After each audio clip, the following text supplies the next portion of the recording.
Hello everyone, this is Fantasy-esque and welcome back to Lakeburg Legacies. When we left off in the previous episode, we welcomed into our kingdom a frail but precious blacksmith. We have not been able to progress with any of our more advanced buildings because we haven't been making any tools, or weapons for that matter, which we need a blacksmith for. I am surprised at this point that we have an army of, people working in, for example, the bakery, the sewing workshop, the lumberjack's lodge, the mason's workshop, even the hunter's cabin, before all the deaths. But we don't have anyone, or we haven't had anyone in the forge. It's just the people, guys. It is just the people. For some reason, the people of Lakeburg do not feel the need to work in the forge. None of their aspirations align with making tools and weapons for us. Maybe they're not into wars and such, but that's besides the point. We need people creating weapons of mass destruction so that we can help build our kingdom a little bit more, We need to advance in some way, shape, or form. But it's okay, because our Killy has come in. He is 20 years old. He is going to help give us a little bit of a kickstart. However, Achille is frail, which means he is going to live a very short, a very brief life. I kind of love that he comes from a noble background, but we don't know. There's no telling how long he's going to last. He could croak in a couple years' time. Our lumberjack was frail. She wasn't frail from birth. I feel like she got her frailty because of something in the years following her moving into Lakeburg. But I think, when did she die? Sapphire... We might be able to find out through Sapphire, because Pepin was a husband. 36 years old. She was Pepin's mother. She died at 36 and she was frail. So, yeah, see, she was frail. That chops your life expectancy by 50 years. So I don't know how long our blacksmith is going to last in his very, very tough job. But he is married to Melis Clark, so he's a member of the Clark family. And she is our newest mason. And I'm also kind of surprised that we only have, we've had 3 miners for the longest time, but somehow our miners have managed to, acquire such a huge store of iron. Is it because we just don't use that much iron? Maybe. It makes sense though, because I think the forge requires the iron, but if we don't have a blacksmith, obviously we're not using the iron that we are, pulling out of the ground, but also a lot of the iron goes into building, and we haven't been building. So of course over the years our iron is going to, stock up, but we have 2,252. That is so much iron. And our wood is at max capacity. We've got 2,000 wood. Yeah, certain industries, you can tell, really doing well. Others are struggling a little bit. But okay, when we left off, we had some divorces, and I think we can start off by going ahead and getting some of our couples together. I think we said that Lucius, he has 3 lovely ladies that he might end up with. And then, not too long after that, Bruce, who is 17, is going to become a young adult, so the other 2 ladies are going to have some options. So okay, let's, I think, get started by doing that. I think that's what I want to focus on. I want to focus on some of our couples. So who was Lucius with beforehand? He was married to Carla. Okay, he was married to Carla. Good to know. I think Olive is going to ask Lucius out on a date, first off, and she's 1 year older than him. We'll see how this goes. She's gonna ask him on a date. Okay, let's take a look. Yeah, he's divorced and heartbroken, so he's gonna have a bad affinity with anyone and everyone. But the affinity otherwise, who knows? Normally might be average, because they do share a preference with public executions. They have a disagreement with dueling, but that's okay. Well, let's see how this goes. Okay, Olive. So, we have... Let's see, we can say muscles are the true pinnacle of human evolution. We're starting off at the lake with the boat ride. We'll say flowers are pointless. We're going to say flowers are pointless. Concerned about allergies. Lucius will never let flowers enter his house. Now they're going to the hill by moonlight. We can talk about honor to be had on the battlefields, or talk about the importance of money in a relationship. We're going to go with money. Lucius's happiness doesn't imply such futile considerations, and they're discussing marriage immediately, although it is going to be a loveless marriage for the two of them. I think Olive, even though she's not exactly heartbroken anymore, I think she's still reeling from the almost betrayal of Oliver. Yeah, like everything he did, he brought his stepdaughter with him into the marriage with Olive and then dumped his stepdaughter with Olive and ran away. And I think Olive does not appreciate Oliver's behavior, because even if you think about it from Mabel's point of view, she might have had some sort of attachment towards Oliver, but then suddenly he's kind of not there, he's gone, and she's kind of with a strange woman who hasn't been her mother for that long. But okay, they're in a loveless marriage. We'll see how this goes for the two of them. And that has been a match, and now we have only our single ladies over here. So okay, we'll just wait it out for... Yeah, I think we'll wait it out for... where is he? Is it Bruce? Yeah, for Bruce to age up, but also we'll see what else is happening in town. So okay guys, let's get things going. Okay, Oh, event. The weight of decisions. Marie doesn't know what to do with her life and feels lost. Whatever she does, think, seek advice, look for inspiration, or even turn to faith, everything feels like everything else. What should she do? Make random decisions with dice and cards, or do nothing and wait for something to happen? She is our 61-year-old baker at this point. If we wait, she is going to get the ascetic and devout trait and the joyful trait. If we go random, it'll increase our prestige, we'll lose gold, and she'll be pleasantly surprised. We're gonna wait because I don't want to be losing my gold, so we'll wait and see what happens. Marie waited, not knowing why or what for. Of course, nothing happened, but she eventually had a revelation. Seeking a specific path through a sea of uncertainty is futile, but if you merely wish to move forward, any path will do. And as such, she cannot get lost. This unexpected wisdom became her way of life. Nice, let's sleep on it. Excellent, so things are going good for her. Oh my goodness, we can build! We can build, guys! Okay, we can build. I haven't built in a while, I'm excited. Okay. Apparently, Brynja has met Malus. Oh no, and they don't have a good impression of each other. Oh no. Okay, who's being the biggest? It's Brynja. Brynja is the biggest problem at this point. He's the most experienced guy working in the Mason's workshop. Everyone else is quite a bit younger than him, and he seems to be the most problem person. He doesn't get along with Kristoff or Malus, basically doesn't like any of the new folks. He only got along well with his former apprentice Chris, but following his death, Brynja has been quite bitter, I feel like, towards everyone else. He hasn't made an impression on Olive just yet, but I don't know. He doesn't seem to be doing too good, guys. You would expect someone who is a lot older would kind of lead with a good example, but not the case with Brynja. Okay, well, we know that our storage limit for wood has been reached, but we don't have enough money to do anything about it. We need like 1,000 coins. Yeah, I need 1,000 coins. Let's do some bartering. Oh, take our wood. We have too much wood. Give us the gold. We have too much wood. We need the gold. Okay, that gave us a little bit of respite in terms of wood. And we can build.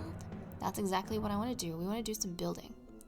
So let's see what we can build. We can get our building site. Our beloved building site. So to get the livestock farm, we would have to save up on wheat, but, you know, we're not doing good with the farmers right now.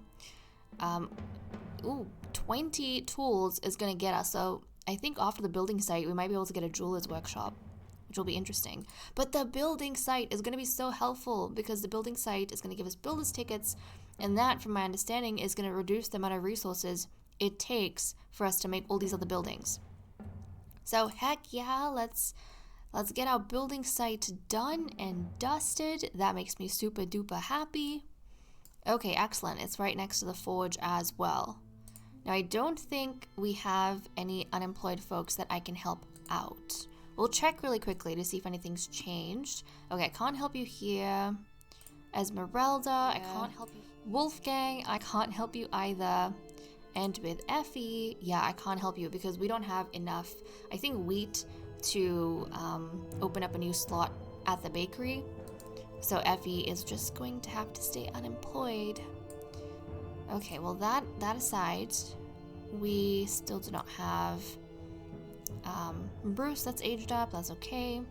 Well, let's keep going, guys. I kind of also really like with this particular playstyle, seeing, like, I know, you know, compared to some other people, I might be taking things very slow in terms of growth, but this is my way of keeping everything together and not letting stuff like spiral out of control and then get overwhelmed.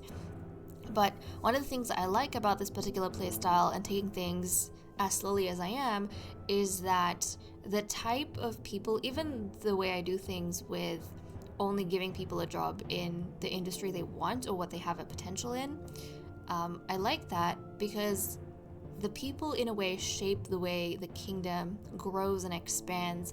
And you know, even if we come across things like famine, whatever people start dying from, the excesses we have, the shortages we have, it's all dependent on the population and the type of people who live within a kingdom. And I really, really love that. I think in one of the previous videos when we actually got the castle, I was saying how in the save file where I was playing, you know, off camera personally, I think in that save file I got up to year 49. We're at year 42 right now, July, but I got up to year 49 and I still hadn't, because I was playing in a similar way, I still hadn't built myself a castle because the kind of people I had wasn't allowing me to get to that stage. But because we have a different set of population here, you know, the kingdom is expanding and growing in a different way, and I kind of really love that. Okay, let's keep going. Let's keep going. Going and growing. Oh, well, Achille and Melis have just divorced each other, and they're still quite young. Okay, that was a little bit unexpected. And who else has met? Eldrick and Slavomir have met each other. Oh, look at that! So while the mason's workshop is like burning to the ground, apparently the hunter's cabin is actually doing pretty okay because Slavomir and Eldrick, they made a good impression on each other, and it kind of feels like they might end up becoming friends. Look, the ambience is so good! I wonder how much of that is because Loop died. I wonder how much of that is because Loop died. Pepin was never a problem. He was the one kind of binding everyone together, but with the death of Loop had a huge rivalry with Slavomir, and Slavomir was the biggest problem when Loop was alive, because he couldn't let go of, you know, his sworn enemy. Now that Loop is no longer there, I kind of like that Slavomir is maybe getting along well with the youngsters. But it feels as though right now Lucius, I can't say he's a problem exactly because he's at 0%, but I feel like he's on the fence right now. But it's nice to see that Slavomir and Eldrick, at least they are making peace and, like, you know, things are going well. They're getting along well with each other. That's wonderful. But okay, time for us to see if we can match up another couple. Now, Carla, I don't think has history with Achille. I don't think... I mean, obviously she doesn't because he just came in. So, I'm going to see if Carla can maybe get together with Achille. And I kind of want to check in to see what their chance is of having children with each other, because as we know, Bruce is going to move out very, very quickly.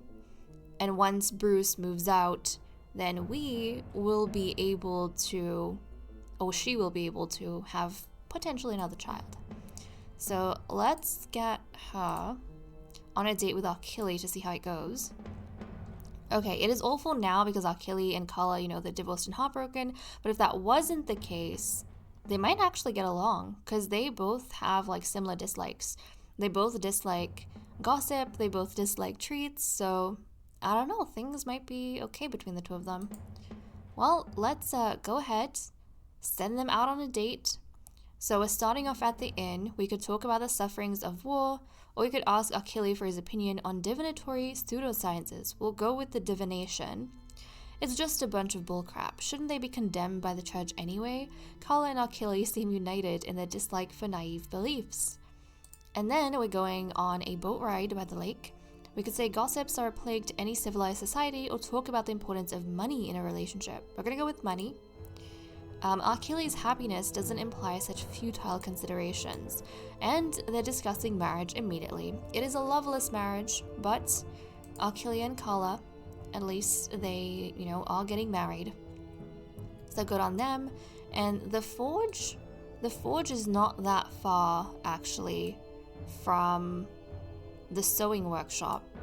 It's relatively close to the sewing workshop, so I imagine, I don't know where they live, but in my head, I don't know why, guys, I don't know why, but I always imagine that the neighborhoods or the houses, you could say it's like scattered all throughout, like the different districts are scattered all throughout the kingdom, but I don't know why, I just imagine that, like, this section of the forest, like beyond the farm, I always imagine that's where all the neighborhoods are. And then everyone kind of leaves this area and walks to work, which is, the rest of the kingdom. Yeah, I don't know why, but I always, in my head, imagine that the houses in the districts, the residential area, essentially, is this left section of the forest and the map on, like, this side of the river, away from the pleasure house. But I imagine that behind the farm and the lumberjack's lodge, like, this is where everyone stays in the various districts, and then everyone kind of leaves the residential area to, go to work. But that might not entirely be the case. You could have people who live, because we have buildings kind of all over the place, that's not attached to, like, the main, industry. So they could have homes, like, all over the place. It's probably scattered, in all honesty. It's probably scattered. But still, yeah, things are going fine. Things are going fine. But Kala and our blacksmith are now together, and regardless of where they live, okay? Regardless, because I was going to say, the whole reason I was talking about that is that if they live on this side, it would be kind of cute if maybe on his way to work, he drops Kala to the sewing workshop, and then he kind of walks through town and goes to the forge. But that depends on where they live, doesn't it? Because if they live, like, right in the middle over here, across the bakery, maybe they just go in different directions. I honestly don't know. Something to think about. It might not matter at all. Okay, well, let's keep going. See what else is happening in town. Oh. Why am I not surprised that Oliver has proved himself untrustworthy? And, yeah, another divorce that he is going through. Is this his, like, third divorce? I don't know. Maybe. Oh my goodness. Valerius, our prankster, has died of hunger. In these times of dire famine, Valerius Korb couldn't find enough food to survive. Deficiencies, weight loss, and a general weakness finally got the better of this unfortunate villager who couldn't receive adequate help in time. At only 35 years old! Oh my goodness, Valerius. And he left behind a little girl named Mirabelle. Because I think he was married to Anne. I'm pretty sure he was married to Anne. Okay, hold on. So Bruce and Marie, where are they? They just became friends. I don't know where the heck they are, but Bruce and Marie became friends. And Bruce has now aged up. Hold on a second. Guys, this is Bruce. This is, whose child? This is Rowan and Kala's child. Look at that. He's ill-mannered, brave, and depressive. So he has, some problems, but he's a strong guy. Look at him. He looks so cool. Okay, well, he's now a part of society, and apparently he gets along well with the really old baker Marie, which I kind of love. I feel like that's kind of wholesome, that he gets along well with Marie. Now, he's friends with Marie. I'm wondering, he must have been Marie's apprentice, no? I think he might have been Marie's apprentice, and that's why he gets along with her, but that's kind of sweet, actually. It's kind of sweet. And then we have Malus and Brynja continuing their kind of rivalry. They don't really like each other. They've already established this. They butted head once more. So I imagine the ambience in the workshop is getting, worse and worse by the day. Yikes. Well, guys. Well, let us go ahead and, since we have, I might be able to help out. Hold on. First off, I think, let's see if we can, where does Bruce want to work? Carpenter? That is unexpectedly interesting, because if he trained as a baker, but he wants to work as a carpenter, this is something we need. Okay, hold on. At the carpenter's workshop, and we have the resources to get him that job. You are going to be a carpenter, Bruce. I'm actually so proud of him. I am so proud of him, because look, we have resources to expand this particular industry, and we just don't have anyone, even like the carpenter's workshop, the forge. We don't have people working in these places, and we have resources to expand these places. What an unexpected hero. But okay, guys, I think I am gonna wrap things up over here. We have had a few deaths, a few changes, and now we have like 7 people who are single. So when we come back, there's gonna be a lot of like pairings we can make, because I think we have, how many guys? Actually, we have 2 pairings we'll be able to make, because we have 2 guys and a bunch of single ladies now. So yeah, we can start working on some stuff there. I imagine with more carpenters, with a blacksmith, we might have some more growth. Recruitment is a while away, but that's okay. That's okay. We might even have some more births with the new pairings and couples that are made. We'll have youngsters growing up. Stuff is gonna happen. I'm excited. Okay, guys, with that said and done, I am going to leave off. Thank you so much for watching. I hope you all enjoyed, and I will see you all next time. Bye-bye.